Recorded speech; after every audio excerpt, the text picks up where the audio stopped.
Great pleasure to have Michelle Wee here, who was right in the mix a year ago, and I know this place brings back really good memories for you. I was looking at some of the numbers, 11th appearance for you at this golf course. I mean, what does that say in and of itself? Yeah, it's a lot of fun. I played the back nine with Webby today, and we're actually talking about that. And then she was like, yeah, it's my 20th one, and I started laughing.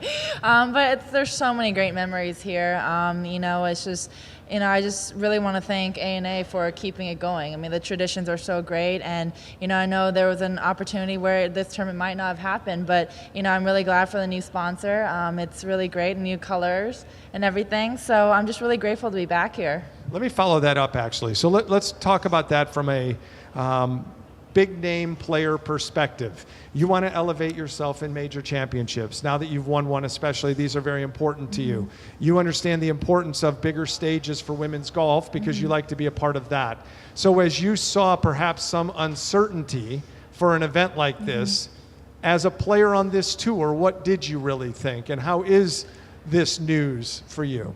Oh, it was really great news. Obviously we had heard that it was going to be the last year. There's always uncertainty. You never know what might happen. There might be a 1 year, lull in it. There might be, just, a sponsor that might not work so well with our tour. But, it felt like everything aligned great. Just what they have done for us so far. They're really pushing us forward. It's a great name for the tournament too. I think it's awesome. But just the fact that we can come back here, I think it's so special. I think the fans, really look forward to seeing us every year, and just to be back, it feels great. So let's talk about last year, and then we'll take some questions. So if you all will raise your hands, we've got microphones.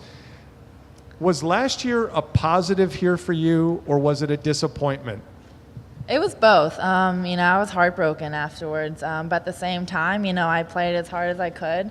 Lexi played so great last year, and it was both for sure. I definitely was very happy with how I played, but at the end of the day, it was a little bit heartbreaking for me. But I think that's what really motivated me and got me fired up for the following week. I was just going to say also, do you win the U.S. Women's Open if perhaps you don't walk away from this event last year with the experience that you had? How much did it help you, do you think? Yeah, I'm a strong believer. I've always been a strong believer of that everything happens for a reason. I think that I learned a lot. I think I learned a lot from last year, just how I approached it, and just from winning and losing, I think you learn both equally as much, and definitely was fired up after this event last year.